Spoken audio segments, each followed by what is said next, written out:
जय श्री राम। कैसे हैं आप सभी? आइए जानते हैं, बहुत सारे लोग होते हैं जो घर में ही पूजा करना चाहते हैं और खुद से ही पूजा करना चाहते हैं। तो उनके लिए मैं कुछ छोटी-छोटी सी और सुलभ जानकारियाँ लेके आई हूँ। तो आई होप आप लोगों को पसंद आएँगी और अगर पसंद आए तो प्लीज़ लाइक और सब्सक्राइब ज़रूर करिएगा। आइए वीडियो शुरू करते हैं। अ, पहली चीज़ है, आप यदि आप मंदिर में जाकर रुद्राभिषेक कर रहे हैं तो वहाँ पर तो आपको स्थापित शिवलिंग का जो है तो वहीं रुद्राभिषेक करना पड़ेगा।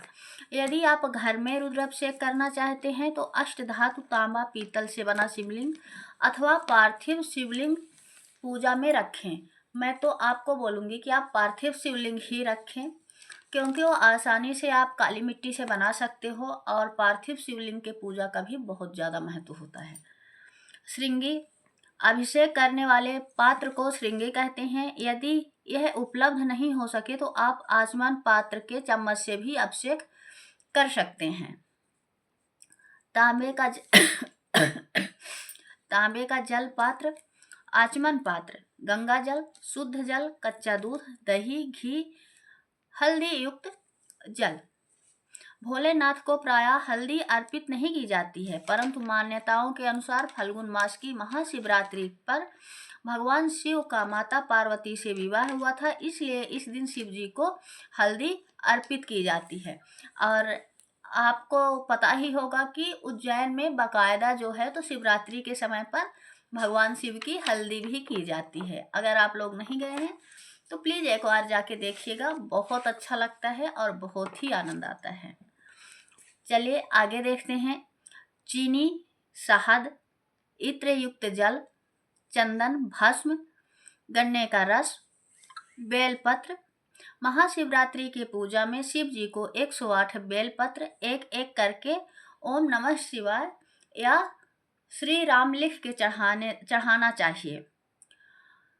अर्पित करना बहुत ही फलदायी होता है, परंतु यदि आपके पास 108 बेलपत्र उपलब्ध ना हो पाए तो शिव जी को अपनी क्षमता के अनुसार बेलपत्र अवश्य चढ़ाएं। अगर आपके पास 108 बेलपत्र नहीं है तो फिर आप 3 हो गए, 5 हो गए, 7 हो गए, 11 हो गए, 21 हो गए, इस संख्या में आप शिव जी को बेलपत्र चढ़ा सकते हैं।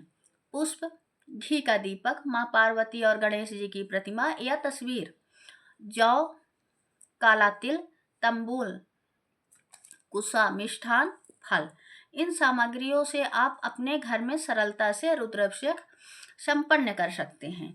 हमारे शास्त्रों में बताया गया है कि जो मनुष्य महाशिवरात्रि के दिन भगवान शिव का रुद्राभिषेक या महाअभिषेक करता है, भगवान शिव उस जातक को अपनी शरण में ले लेते हैं और उस पर समस्त शिव परिवार की कृपा दृष्टि होती है। महाशिवरात्रि पर किए गए रुद्राभिषेक से जो अनेक लाभ हमें मिलते हैं, उनमें से ये विशेष हैं। घर में सुख शांति, आय व्यय में वृद्धि, आय व्यवास में वृद्धि, परिजनों की दीर्घायु, संतान प्राप्ति आदि। हम आशा करते हैं कि आपकी रुद्राभिषेक पूजा सफल बने और आपको भगवान शिव का आशीर्वाद प्राप्त हो। इसी के साथ सभी भक्तजनों को महाशिवरात्रि की हार्दिक शुभकामनाएं। ओम नमः शिवाय।